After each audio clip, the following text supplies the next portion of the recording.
Welcome to Let's Inspire Possible, a blog series showcasing insightful conversations that inspire and empower leaders in education.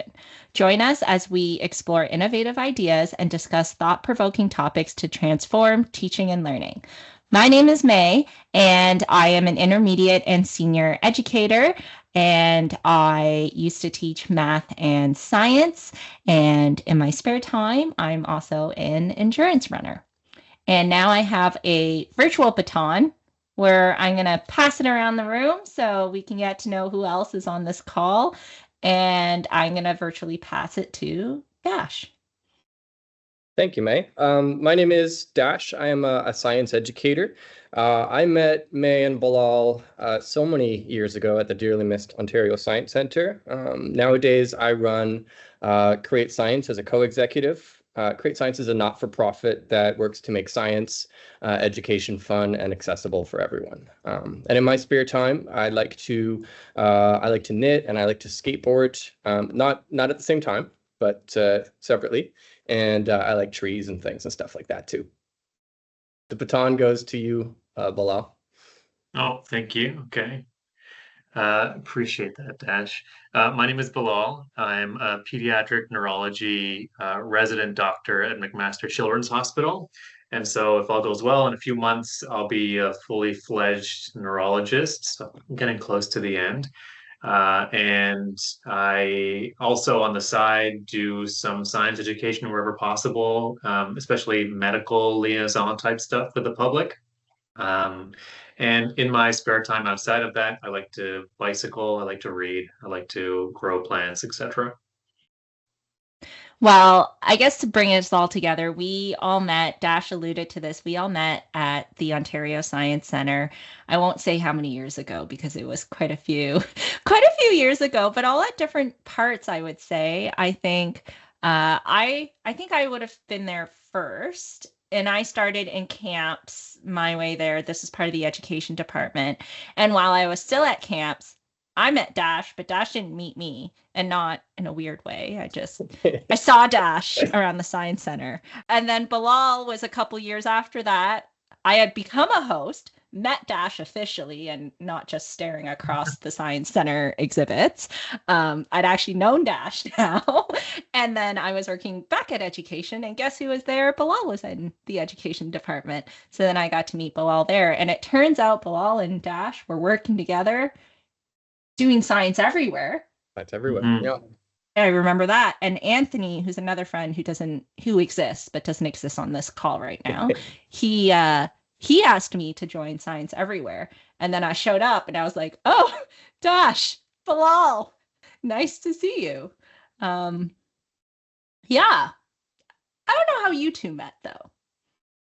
We were trying to figure this out the other day, weren't we? The Science Center just had a way of, you just cross so many people's paths and like an amazing collegial environment of different amazing people. And certainly I think once you guys both came into the host department is most likely when I started like really rubbing elbows. But Bilal was never a host, were you? I wasn't, but I got a chance to walk through the Science Center and meet people like Dash has been saying. So, I joined education, and this was before I knew either of you. And then they required my help somewhere on the other side of the center, and that's where I met the burst of energy that is May. And then the burst of energy that is Dash, I feel like you met just on the floor. Like he is a comforting presence that was present in that small area or large area underneath science exhibits. So either way, I think specifics are out the window, but generalities, I feel like you're both wonderful people to meet. Dash, maybe you should tell everyone what a host does, because I think right now we've said things like host on the floor everywhere, but I don't know what that has to do with education at this point. Whenever people ask me when I worked at the Science Center, people would, ask, what do you do? It's a weird job to describe because on the one hand, it's so, it's fairly straightforward, but then there was so much more to it. The hosts at the Ontario Science Centre are the people, they were the white lab coats, and they're on the exhibit floors. We would prepare and deliver all of the schedule demonstrations, like the Van de Graaff generator demonstration or the planetarium shows. But then we were also on the exhibit floors and supplementing the exhibits with like hands-on activities to engage people. And there was so much freedom and flexibility to bring yourself to that role, and like a really amazing interdisciplinary team. So it was such an incredible like few years working there with the opportunity to connect with people with very diverse backgrounds in education and areas of expertise. And then it really opened my eyes in that role of how you can bring whatever you know to content and activity, and really invest yourself in the role. Yeah, and I think that's really powerful because I think we also have very different journeys of what we brought to our roles at the Science Center, and how when you say, oh, I worked at the Science Center, I think it often comes with oh my gosh, you must be so good at science, or you must love science like no tomorrow. And I think for me, that's a very different journey. I think I just wanted to do summer camp. I wanted to work with kids, and Science Center, objectively speaking, at the time had the highest paid summer camp. And so that's why I worked really hard to try to get a job there. But it really shifted when I was growing up. Let's rewind all the way to like young child me. Child me as a STEM learner, oh my goodness. I was objectively, like if we look at just marks, I was good at it. I was just enough that I wasn't top of the class. So I wasn't really on anyone's radar, but I wasn't failing. I wasn't doing poorly. So I also wasn't on anyone's radar. And so I was just in that like little above average so that I wouldn't be on my parents' radar either. On no radars. What is the bare minimum to be on nobody's radar? But I think at the same time, just growing up the way I did, when I was growing up, there was a lot of comparison done. And so with all the comparison that came down, it became you're not really a math person because X is better. You're not a science person because did you see what Y and A and B did and all these other people, or I'm more observant than you may, like you're definitely not smart enough to be a science person. And I think that really became, whether that's good or bad, that became a part of my identity. Like very young, I was like, I'm not this type of person. I'm not a strong academic person. I'm not at this. I'm not at that. And I very much got very siloed into this like world of like, what am I as a person? I'm not this, I'm not that, I'm not this, I'm not that. Really impacted my confidence as well. And I think the Science Center holds such a important place in my heart because I think it really changed to me how we engage with STEM because of all these different roles and camps as a host. I redefined what science meant to me. Now this is, I'm summing up a like over 10-year journey right now. I didn't walk into the Science Center and was like, oh, my whole identity as a learner has now changed. I think it goes to experiencing things, meeting people, and really building yourself up. Like the journey to build confidence takes time too. And so I'm really summing up that 10-year journey, which you two got to take a part of. But it kind of really shifted. And I think a really pivotal part for me is when we started talking about the rock spot. Dash's special little spot. Sorry, Dash. I think I've like publicly shared this so many times that it's no longer your private rock spot. Good luck to anyone who can find it. That's true. There's a spot. I won't say where because I would like to maintain my friendship here. And we would just go and break rocks for hours.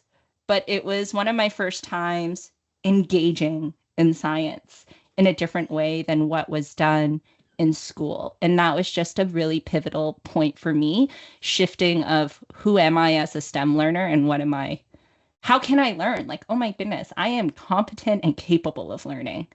And that was a real shift. Dash, what was STEM learning like for you? Well, I think something you said that resonates quite strongly with me is the idea that at different times your perception of your identity can become your identity. For me, growing up so I had a very rough introduction to the school system because I was homeschooled up until grade 4, and then my parents got a house. My mom was going to go to work, And so at that stage, I skipped grade 5, and then I started going to a school board in grade 6. And it was a very, very rough transition because for me, growing up homeschooled, it was a very, very loose structure. And I don't, it's very, very difficult coming out of that environment and coming into the structures of a school system where there's different curriculum expectations to meet. The concept of homework was completely foreign to me. It was just a very uncomfortable fit for me, and it took me many, many years, all the way up until the close to the end of high school, to hit my stride as a learner and start to feel confident that I could learn in my style. And I took away from this, I think, for one, looking back on it, I can learn how that very loose structure of homeschooling has become part of how I like to think I learn, because I was very comfortable just playing outside and being curious. This is where, really the rock spot is close to my heart, because just going, I'll give people a hint. It's along the Don River in Toronto. And I like to, I was skipping stones on my bike ride back from the science center, and I realized that certain rocks you could crack in half to get 2 skipping stones out of them. And pretty quickly after this, I started cracking the stones and finding fossils inside them. And we're doing a completely different thing with the rock spot. And out of that, I think I've ended up with like just suitcases of rocks that are in storage on my balcony right now. And a lot of that comfort of just directionless play, I believe, is something that I took away from the homeschooling experience. But it was also very tough for me to meet teachers' expectations in a schooling environment. And I was not a good student. I think at times that was probably very frustrating. But I did have a few teacher mentors who I think really helped create those positive experiences that made me first develop a sense of confidence as a learner. And having confidence in an environment is a really, really big part of being able to change your perception of your identity, as I started to see myself as someone who could be a good learner and pursue interests and excel. So then through university, I majored in history with a minor in political science. And after I graduated, it was a very good friend of mine, Kelly, who worked at the Science Center, and he recommended that I apply to the host position. And once I was at the Science Center, it was a totally different ballgame, because like I said, you've got this amazing interdisciplinary collegial working environment, and really introduced to me the notion that to be a good learner is also, I think you mentioned this a little bit the other day, Bilal, but being a good learner and translates to being a good teacher. Or for me, at least, the idea that I could, if I want to learn something myself, it's really most effective when I'm learning it to convey to someone else in a sharing environment, not so much that I'm going to, lecture to you. And from there, it really just defined what I wanted to do with my professional life and the sort of impact that I wanted to have on the world. I love you sharing being outdoors and learning just from experiences that weren't really related to science traditionally, but became sort of an active exploration. Because I think back on my time when I was 4 or 5 years of age and looking at ants in my front steps, and just asking questions about what, why, and how they're doing what they're doing. My process was more maybe traditional than May's or Dash's. Some sprinkling of science education here and there in terms of my own experience, but going through K through 12, like interested in science, but at grade 12, getting into the Ontario Science Center, which is also hosts a school, a grade 12 school. So being there around a number of other students who were particularly interested in applied science and experimental science was super neat. And I think about where all those people are now. So it's been more than 10 years since then. And so people who used to be at the Ontario Science Center who had an interest in science are doing things like law, engineering, physicianship, who are working in factories, and were working in finance. So all these people had an interest in science, but they ended up in many different places. So I think that also worked to put the idea in me that people who are in very many different disciplines still need to have a good science literacy background, right? Because our world is filled with science.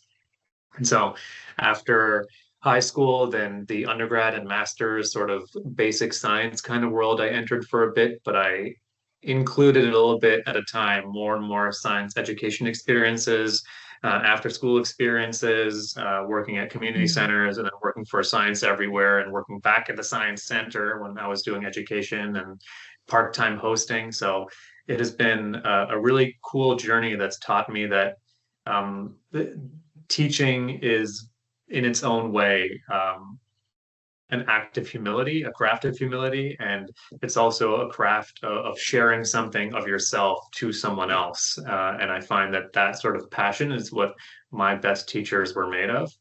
And now in medicine, I feel very strongly that a good doctor is a good teacher, and a good Mhm. doctor like brings people to have ownership over their own health. And that ownership is an N equals one experiment, right? Like you are working on yourself with the things that we offer as suggestions. So um, our life is an experiment, and hopefully people get better from that.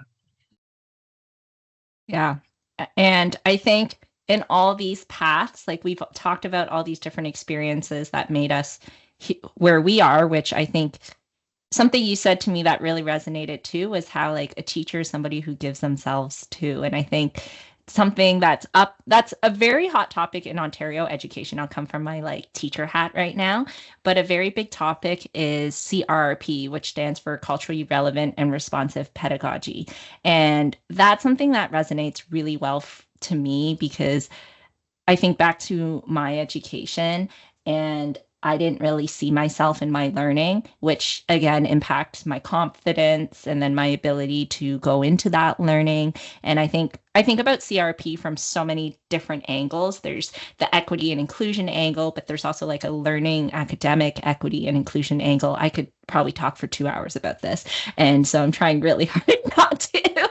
But at the same time, I think at the end of the day, where I'm trying to go is that a lot of just who we are and how we believe in ourselves and that portrayal, like we have to model that a bit for our students too. And that being, we are good, we have to be as educators, good learners because we want our students to be good learners. And when I think about CRP, if I were to sum it up, it would, if you ever walked into my classroom, I mean, Bilal, you probably saw me at camp. I think in the spaces I would be with education, either public engagement education camps, I think there's a level of joy that comes in it. Like you walk in the room, even in the classroom, yes, we have curriculum. Yes, there are things we have to learn, but there was a joy that was happening in that classroom. And I could tell you about every student in the class and whether they were failing the course, regardless of their academic achievements.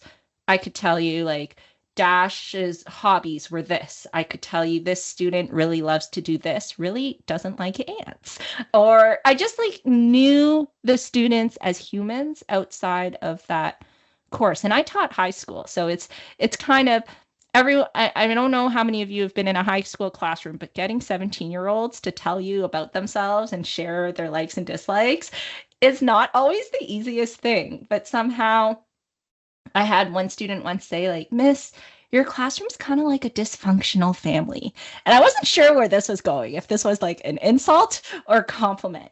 But he was saying how you have a bunch of personalities that might not get along together, but yet they have to work together to make a structure happen.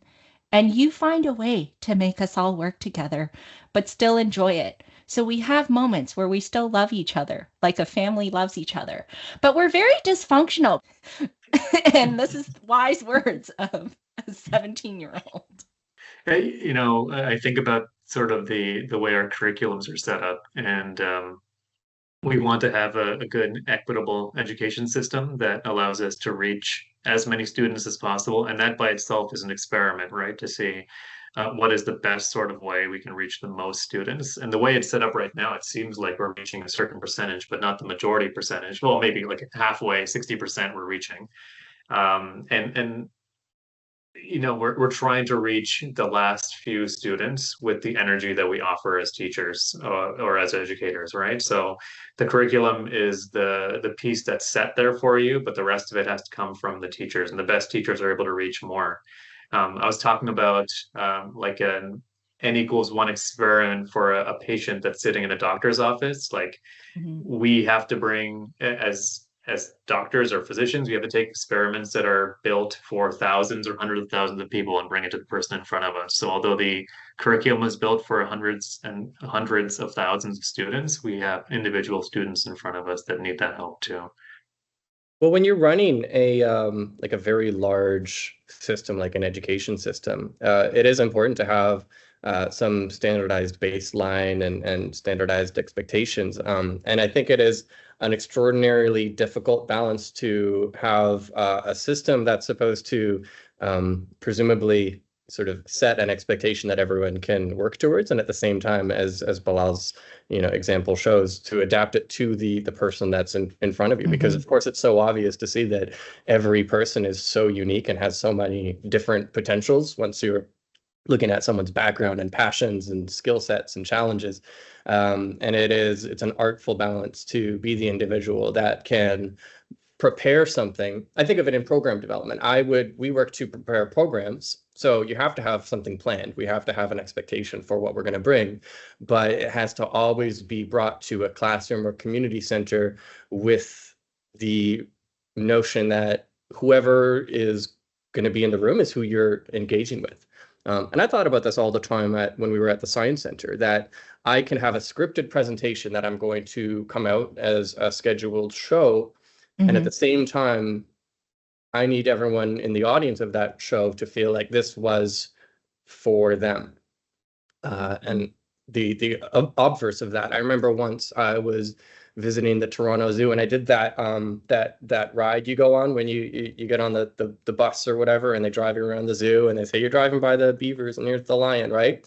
And they did, by the numbers, they did a good job, but I felt like it didn't matter who was in my seat. The Mm. person who was delivering the tour was going to be hitting the exact same points, making the exact same jokes. And so I think to me, it stood out as an example of when you can see someone who's doing the by the numbers correct thing. But to me, it felt like I wasn't an individual that was significant in that experience. And I try to remember that whenever I'm on the one hand preparing something to deliver to an audience, and at the other hand being adaptable to whoever that audience is going to end up being. And I think something I heard from all of that too is when you're sitting in that audience, there's a couple things. It's like you being seen and heard as a learner in that space, but you also being engaged. I think back to, yes, I was a classroom teacher, but my time at the Science Center, Science Everywhere, which is another science communication company we all worked for, and thinking about how did we engage the public audience too? See, when you're in a classroom, those students are there. They kind of have to listen to you, whether they like it or not. But when you're doing science education for the public, if they don't want to listen, they just keep walking. Like they don't have to stop, they don't have to talk to you. And so you do have to think more about that engagement factor. And it's not that they're mutually exclusive. That engagement factor can come back to the classroom. The themes of seeing, being heard, being seen, that all can come back to the classroom. But I think that's really what sparked, at least for me personally, to support Create Science and to be one of the board members to help advise this, because there's still, it's not that like these are not two separate things that have to happen separately, right? And to your point, Bilal, like how can we bring that kind of engagement to our science classrooms to build confidence, to build that I am a learner profile as well? I mean, I feel like it takes a lot of effort on the educator's part to provide the energy to draw people in. I feel that's how we've done a lot when we were, working at events like the Science Rendezvous at Yonge Dundas Square in Toronto, Hmm. right? Like it has to be something explosive and exciting. And if the act isn't explosive or exciting, then you have to be explosive or exciting, right? You have to be Yeah. somebody who's bigger than the space that you take up physically, right? You have to be huge and Yep. draw people in from Eaton Center where they're having hot dogs. because they're seeing Dash hold a bottle that's exploding with water as it flies through the air. I think at the foundation of what I want Create Science programs to represent, I think the tool that most effectively gets across from my perspective, much of what we've been talking about, the value in adaptive education, is having a fun play-based approach, because play is inherently open-ended. It's inherently as much structure as you might put onto play, like a structured plan. There's always going to be that open-ended wiggle room. Play and curiosity in my mind are very, very closely conjoined. And this is, if we develop a program and it is going to incite play in our audience, to me, that's the first way to start forming positive emotional experiences with material, where some students might be missed in a broad approach to engaging, hundreds of thousands or millions of students across a country. But when you have a positive emotional experience available to a participant so that they can invest themselves in the activity, that's a big part of how you establish a foundation of confidence. Because when you have an experience and you come out of it feeling like that was for me and I could do that and I could do it in my way. In my mind, I don't need anybody to leave a Create Science program an expert. I want people leaving feeling like they could do that again. So, because I know if I talk about any subject matter with a student,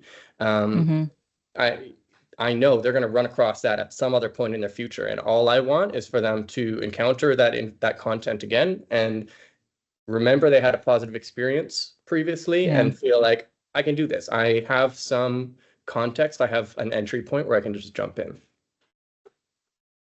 I think that positive experience, resonates with all of us, because I think we all had a positive experience at the Science Center too. And it now impacts us in positive ways, for me in my teaching and how I approach things. And I think it brought us together to do things like Create Science, which I think we've talked a lot about it from a public engagement, but it doesn't mean there isn't a place for what Create Science does in school, and just the notion of play-based in school. And sometimes it's helpful to have people there to help you with that.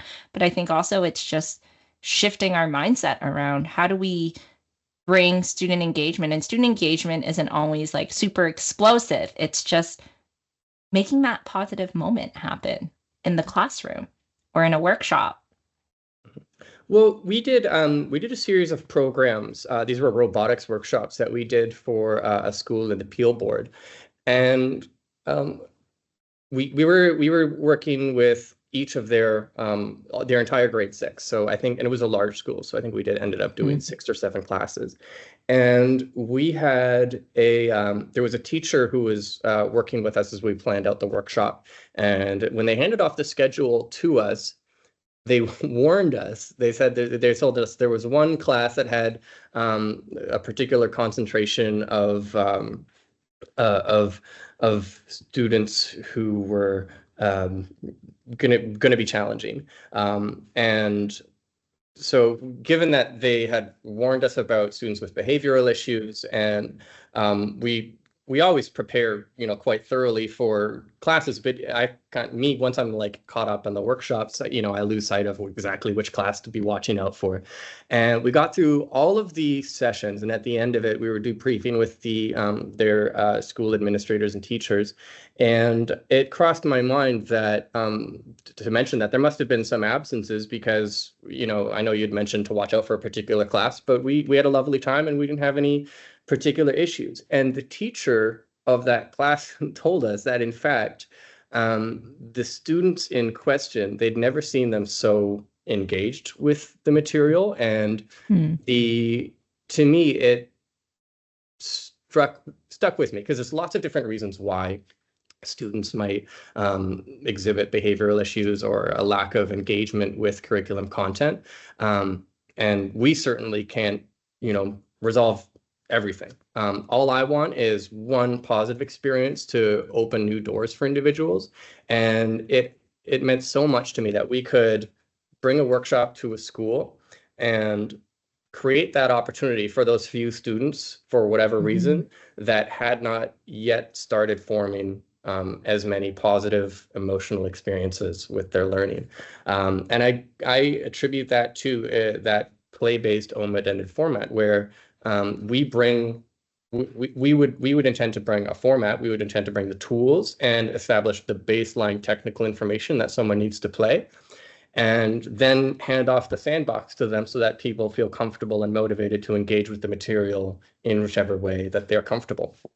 And I try to, these are the kind of experiences as an educator where you might work with, dozens of students in a school year, or hundreds or even thousands of students over time. And it's those few really positive experiences that give us the energy, I feel, to bring our absolute best selves to each program, because the value of those opportunities for students, to me, is incalculable. I love what you've both spoken about passion and about play. I think we're all very lucky. You may have mentioned it more than once now, that we had that experience at the Science Center that sparked it for us. And what a lucky thing it is to have something like the Science Museum in your city, in your place, that is a place where you can play. And also, I feel like, Dash, you've been talking about this before, about how play is not just play is inherently childhood, but it's also inherently human, and adults want to play as well, right? And the more you bring adults into the foray, and those could be teachers, it could be people on the sidelines, it could be parents, the more they can translate that at home too. That spark should exist for all ages. Yeah. And I think it about it from multi lenses. Like, we're still talking today. I think the last time I worked at the Science Center, oh my goodness, let's not count the year, but it was like years and years and years ago. I mean, Bilal, you were at the Science Center before med school.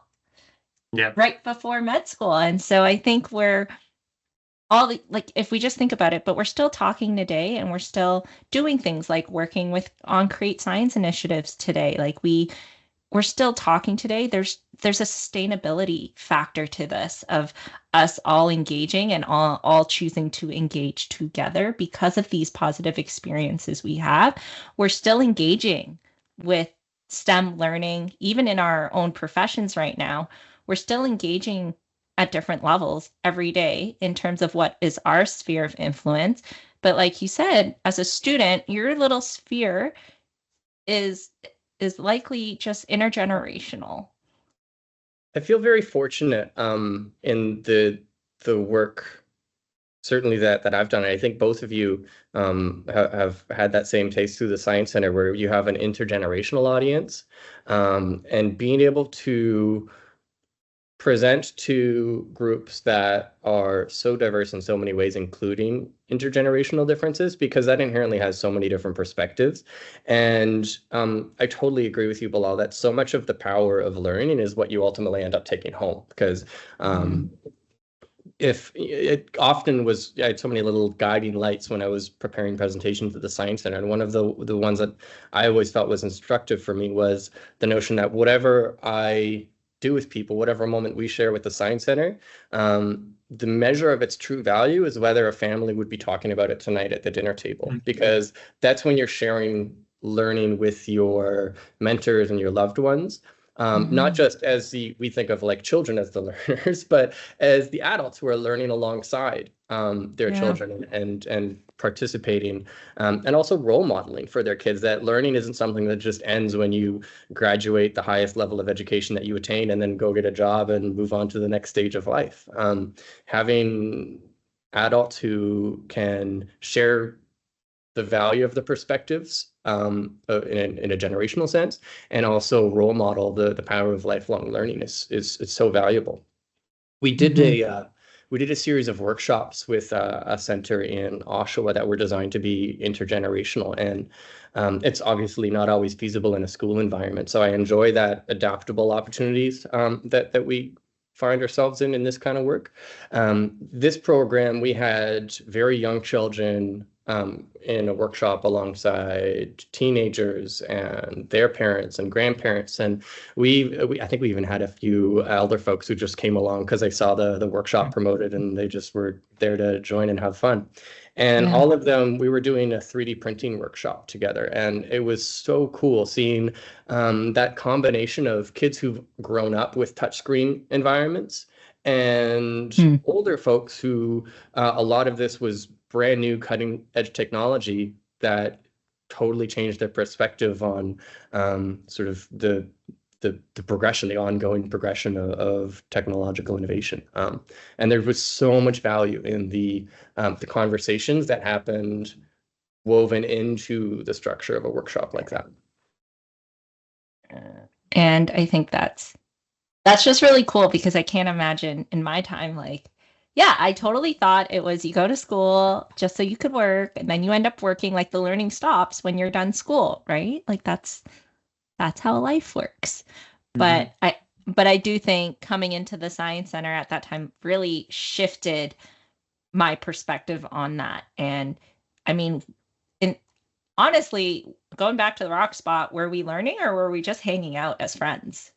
Really? Just playing. Learning followed.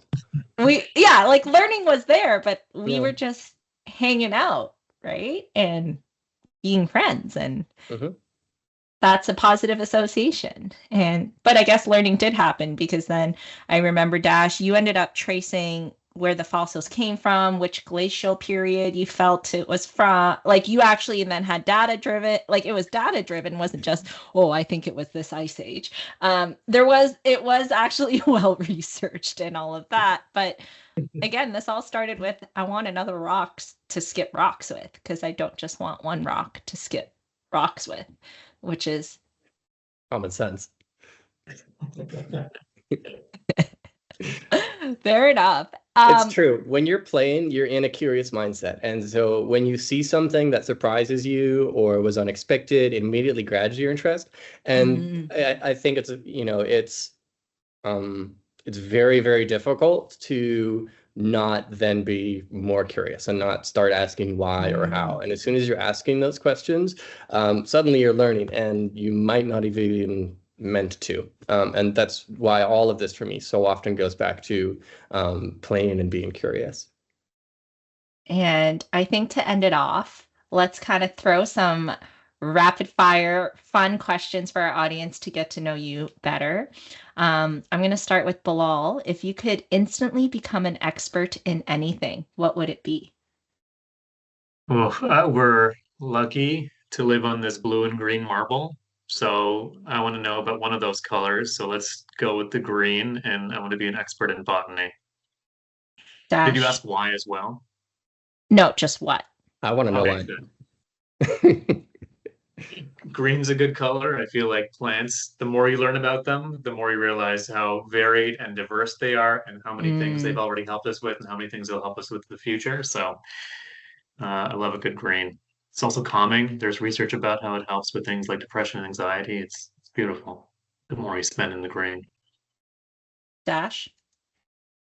I think if I could be an expert in anything, I would like to be an instant expert in etymology. I think there's so much compelling, not only the history of words and how they've evolved, but I think words convey so much under the current of what words mean to us, and the subtext and connotations behind different words and how we use them. I think that's pretty cool. And can you give a one-line definition of what it is? Etymology is the study of the origin of words. So any word that has evolved in its form and use over time is its etymological roots. Okay, Bilal, if you could have dinner with any fictional character, who would it be? Okay. I think I would want to have dinner with somebody who's lived a very long time. So I think of somebody like Gandalf, who's lived for thousands of years in his world. And then I just recently watched an anime called Frieren. And Frieren is this mage character that's lived for thousands of years. So I find that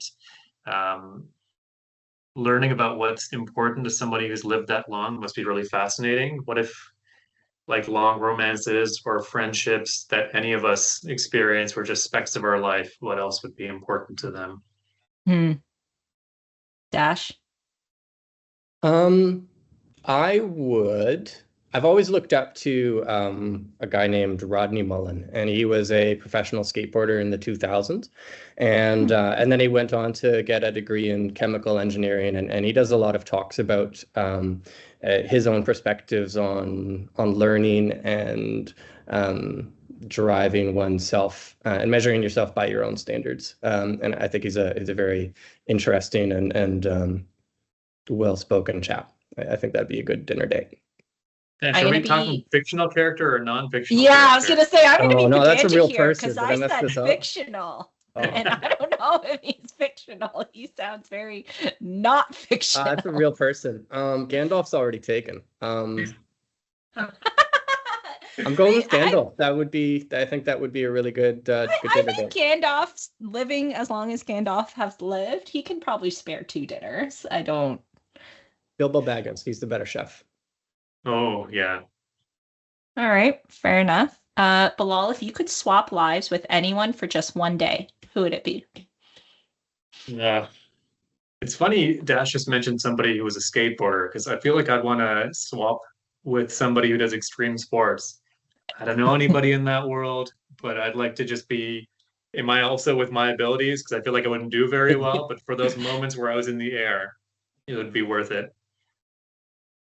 Dash? I think a fish. It'd be cool to be a fish for a day. Do fishes have the same cognitive function as humans, though? Well, no, like, but would you know that you were a fish? Because well, I don't the think brain, so. But I think... like the neurology is different. Yeah, but that's what I think. What interests me about that is the radical shift in perspective. And they had no concept of land. There's no such thing as, totally different concept of up and down if you're just swimming in the ocean. But you wouldn't be able to experience it because you wouldn't have the ability to form memory networks. So when you became human again, that'd be pretty cool too. What about Flounder from Little Mermaid? Yeah, I'll do that. Yeah, Nemo. I guess we didn't specify fictional or non-fictional at this point. Yeah. I think a radical shift in perspective is what I'm looking for ultimately. So if I'm limited to humans, then maybe I think it'd be really, really neat to experience synesthesia. I've always thought that'd be fascinating. This is a condition where your sensory functions are kind of crisscrossed, and so to imagine being able to taste music just blow it is outside of what I can conceive, and I think that'd be really interesting to experience. All right, I think that's it for us today, and hopefully you enjoyed our chat about STEM learning.